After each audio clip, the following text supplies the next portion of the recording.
ये कहानी है गोपी की, जो हर सास की तरह बहू के घर आने से अपने घर की और खास तौर पर रसोई की सारी जिम्मेदारी अपनी बहू के हाथ में सौंप देती है। गोपी बहू, अब तू इस घर की बहू है, इस घर की लक्ष्मी अन्नपूर्णा। अब इस घर को तुझे ही संभालना है, खास करके मेरी इस रसोई को, समझी?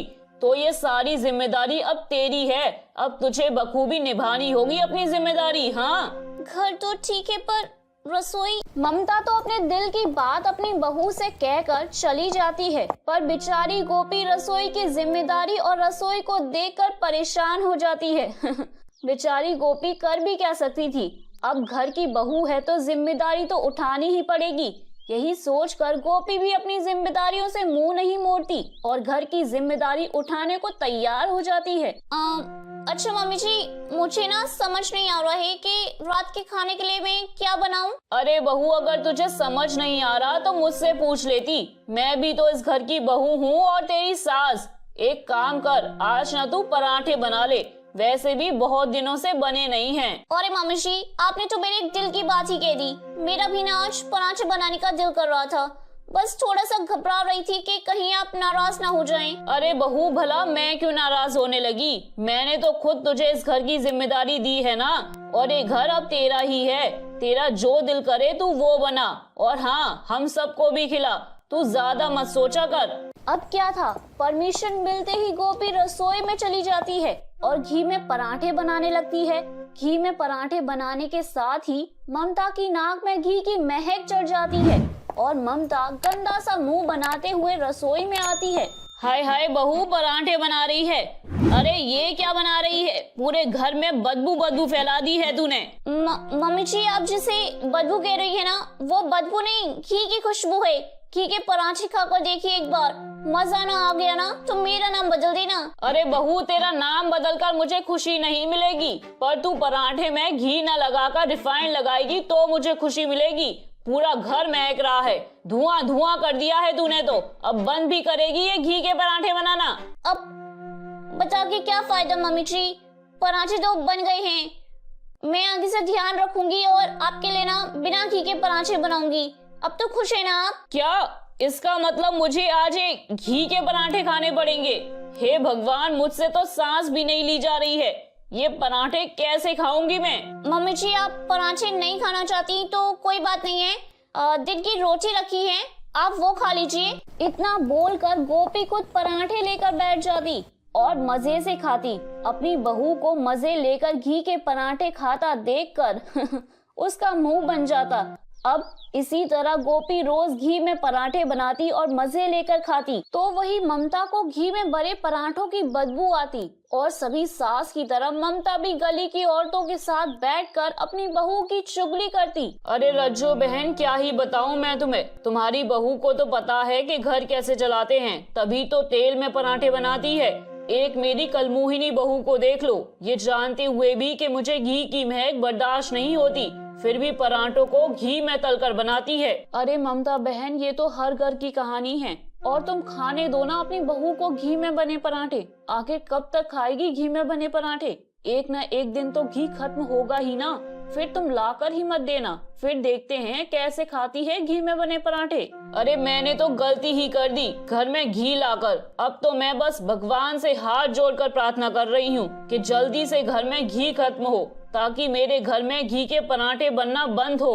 अब इसी तरह से ममता हमेशा अपनी बहू की चुगली गली की पड़ोसन से करती। ये देखने के बाद भी गोपी अपनी हरकतों से बाज नहीं आती।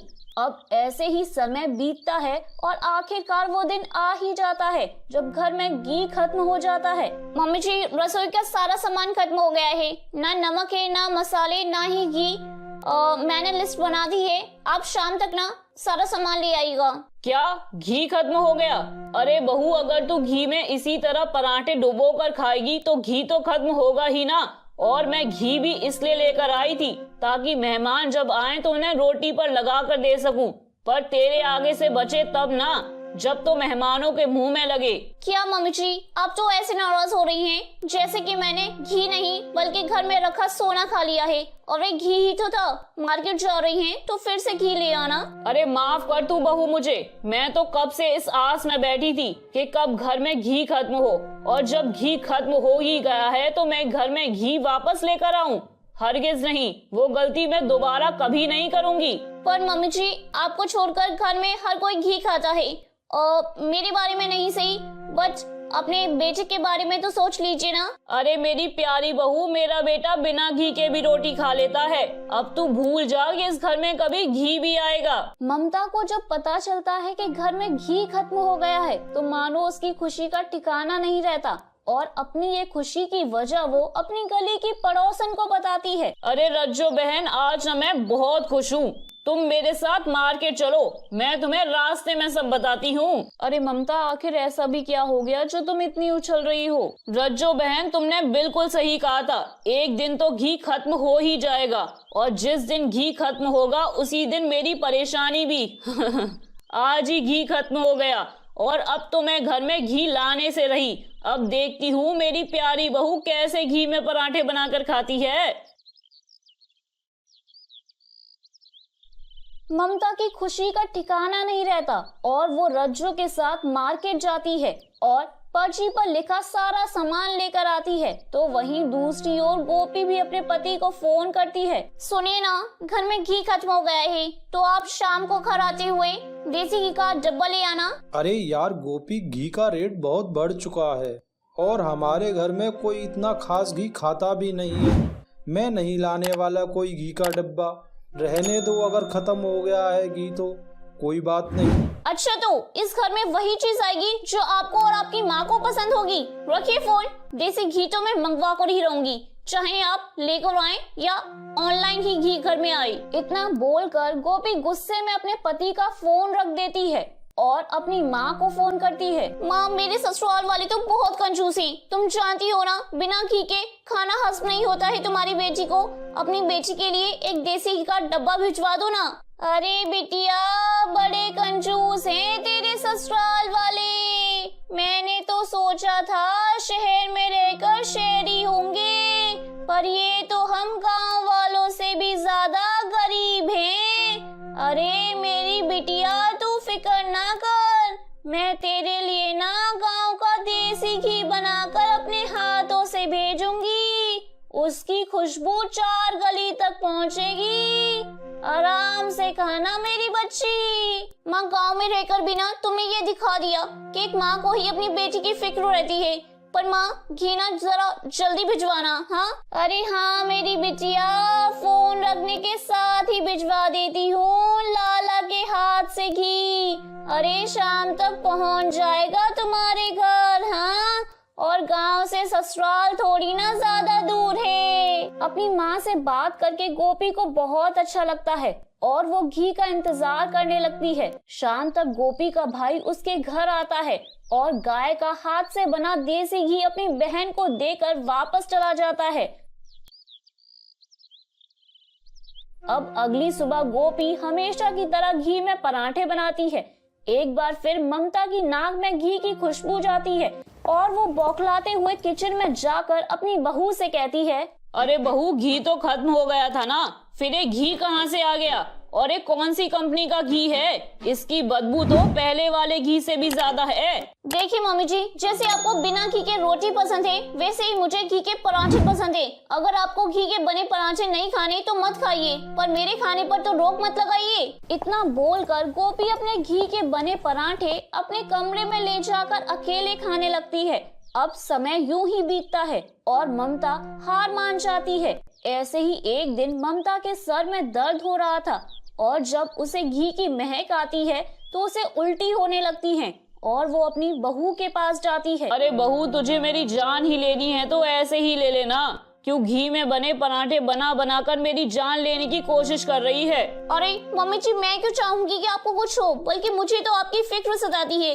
अगर आपको घी की महक बर्दाश्त नहीं होती तो आप किचन में चिमनी क्यों नहीं लगवा देती? किचन को कवर करा दीजिए ताकि घी की महक किचन से बाहर ही न जाए और आप चैन की सांस ले सके। अरे बहू, तूने तो कसम खा रखी है, तू अपनी हरकतों से बाज नहीं आएगी, पर तूने आइडिया गलत नहीं दिया। अब देख कैसे मैं किचन को कवर करा देती हूँ। फिर इस 4 दीवारी की किचन में गर्मी में खड़ी होकर पकाती रहना घी के पराठे और खाती रहना दबाकर।